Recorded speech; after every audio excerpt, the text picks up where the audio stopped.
छपाई चैप्टर करेंगे। 3 चैप्टर तक हम लोगों ने ऑलरेडी करके प्लेलिस्ट बना के डाल रहा हूँ, तो उसी प्लेलिस्ट में जाना काव्य खंड के टोटल आप चैप्टर अच्छे से क्वेश्चन से सारांश परिचय ऑब्जेक्टिव कर पाओगे। और ऑब्जेक्टिव का एक अलग भी सेक्शन बना दिया हूँ, तो वहाँ से अच्छे से आप देख पाओगे लाडलो अच्छे तरीके से।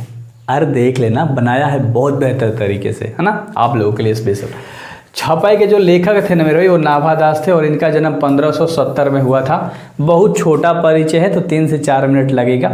कब जन्म हुआ था? 1570 में। अनुमान लगा के बताया गया था, इसलिए लिखाता है क्या? अनुमानतः। क्या लिखाता है मेरे भाई? अनुमानितः लिखाता है ना। और निधन है अज्ञात, निधन किसी को पता नहीं है। तो 1570 याद रखना, छपाई के लेखक नाभादास का जन्म हुआ था। याद हो गया? चलो, जो चीज़ें याद होती हैं ना, उसे दिमाग में स्टोर करके 2-3 बार बोल लो। तो मैंने याद अभी कराया भाई, याद कराया ना लाडलो।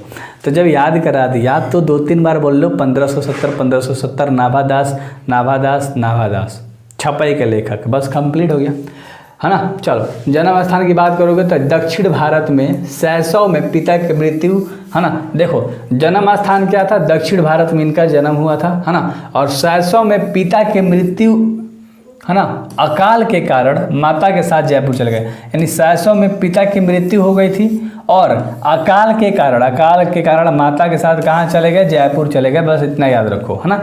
अकाल के कारण जयपुर चले गए, शैशव में पिता की मृत्यु हो गया और इनका जो जन्म स्थान है वो दक्षिण भारत में इनका जन्म हुआ था।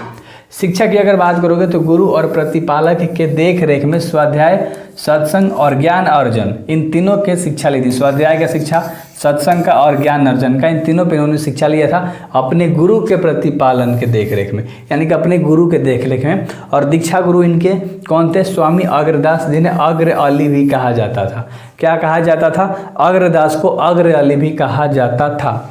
एक छोटा सा पॉइंट है कि वृंदावन में उनका अस्थायी निवास था।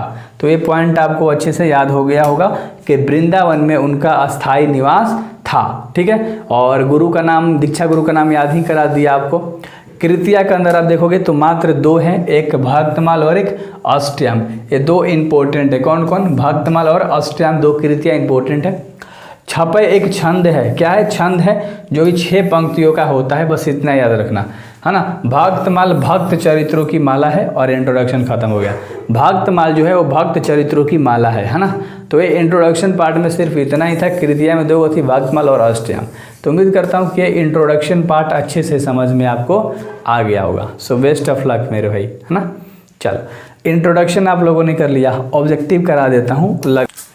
टोटल 24 ऑब्जेक्टिव है, तो फटाफट से जवाब देना, क्योंकि इंट्रोडक्शन आपने कर लिया, जन्म जान लिया, दीक्षा गुरु जान लिया, कहाँ से शिक्षा लिया था, है ना। तो देखो ध्यान से सारी चीज़ें।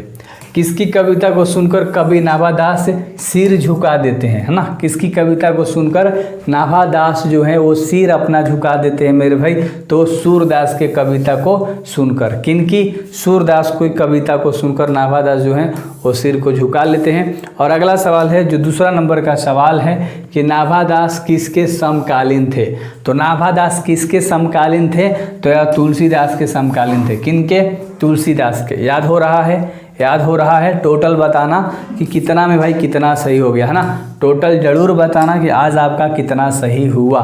नाभादास की रचना कौन है? नाभादास ने छपाई चैप्टर को लिखा है। किसको? ये जो आप चैप्टर कर रहे हो इसी को तो नाभादास ने लिखा है ना। चलो, अगले सवाल के ऊपर बढ़ेंगे, जो कि 4 नंबर का सवाल है।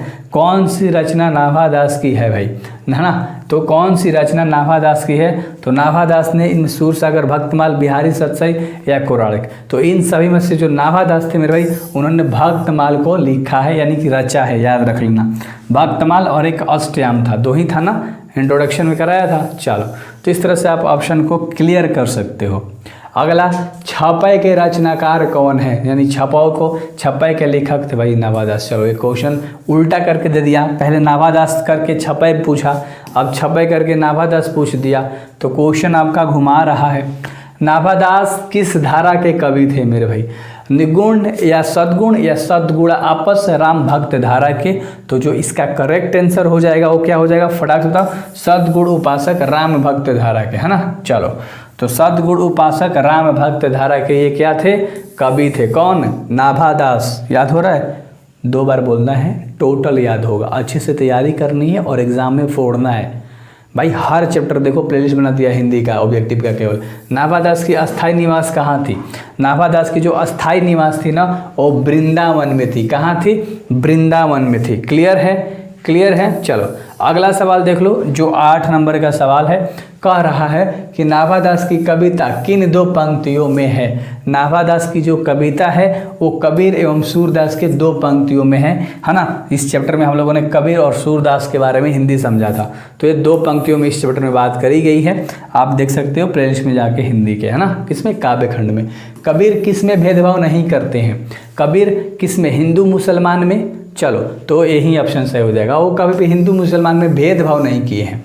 चलो कभी भी भेदभाव ना किए हैं ना, इस जात धर्म को लेकर कभी भी उन्होंने भेदभाव नहीं किया था नाभा दास ने। और अगला सवाल है आपका कि नाभा दास के दीक्षा गुरु कौन थे? तो हमने आपको बताया था इंट्रोडक्शन पार्ट में, स्वामी अग्रदास, जिनको शॉर्ट में अग्र अली भी कहा जाता है। क्या कहा जाता है? अग्र अली, याद रख लेना, है ना, याद रहेगा। स्वामी अग्रदास को अग्र अली भी कहा जाता है।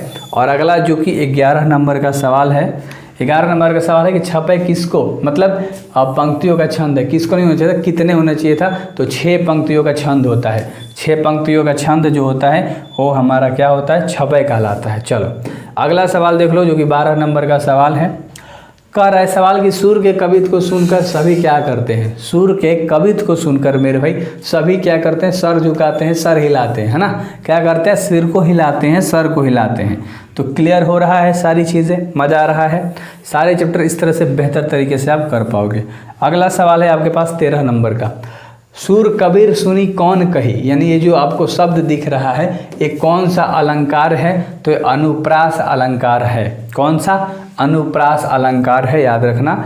चैप्टर का एक लाइन उठा दिया गया और पूछ दिया कि कौन सा अलंकार है, तो अनुप्रास अलंकार है। संपूर्ण भक्तमाल में किस छंद की व्यंजना हुई है? संपूर्ण भक्तमाल में किस छंद की व्यंजना हुई है मेरे भाई?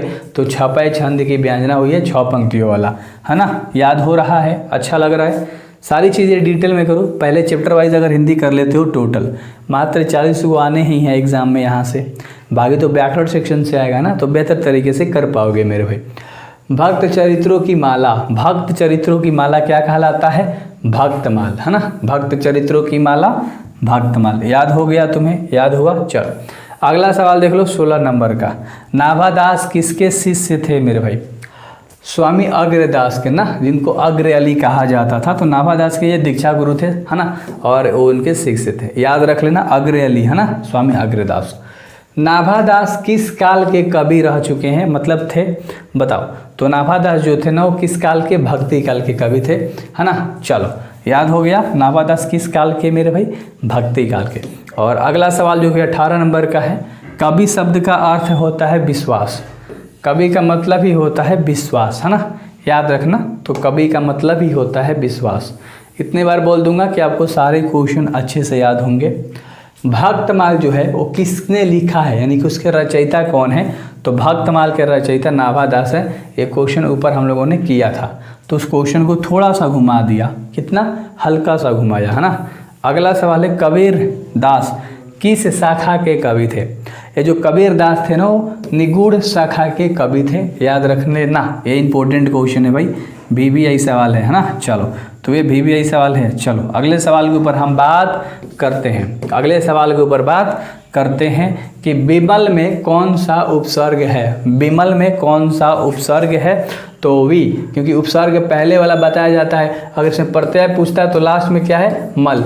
देखो विमल ऐसे लिखाता है भाई, तो लास्ट वाला होता है, पहले वाला हमारा उपसर्ग होता है, लास्ट वाला प्रत्यय होता है। तो याद रखना, है ना। और अगला जो है 22 नंबर का सवाल है कि निम्न में से कौन सा शब्द रसना का पर्यायवाची है? रसना, क्या? रसना, याद रखना।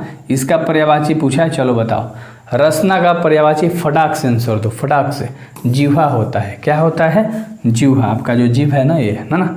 और अगला जो 23 नंबर का सवाल है, अगला जो 23 नंबर का सवाल है वो कह रहा है निम्न में से कौन सा शब्द तुच्छ का विपरीत होता है? तुच्छ समझते हो? तुच्छ, तुच्छ मतलब कुछ ना, जो इंसान तुच्छ है, किसका कुछ वैल्यू नहीं है, तो तुच्छ का होता है महान, है ना। उसका उल्टा पूछ रहा है ना। चलो तो विपरीत पूछ रहा है तो यानी उल्टा शब्द पूछ रहा है। और अगला सवाल है आपका, देख लो मेरे भाई, है ना। अगला सवाल है कि स्वामी अग्रदास किसके शिष्य थे। तो स्वामी अग्रदास किसके शिष्य थे पूछ रहा है, तो स्वामी रामानंद के। किनके? स्वामी नाग, है ना। और अगला है कि नाभादास का जन्म कब हुआ था, अनुमानतः 1570। तो ये आपको याद था, मैंने इंट्रोडक्शन में बेहतर तरीके से कराया था। तो सारे ऑब्जेक्टिव क्लियर हो गए ना भाई। इसी तरह से सारे चैप्टर्स करोगे, लाइन बाय लाइन आपको सारी चीज़ें जब मिल रही है तो बेहतर से तैयारी करो, जाके चुपचाप प्लेलिस्ट में मचा दोगे भाई। व्याकरण करना है, हिंदी करना है, बुक पढ़ना है, ऑब्जेक्टिव करना है, सबका अलग अलग सेक्शन बना के बता दिया है। So best of luck. Description में भी लिंक मिल जाएगा, आराम से देख सकते हो।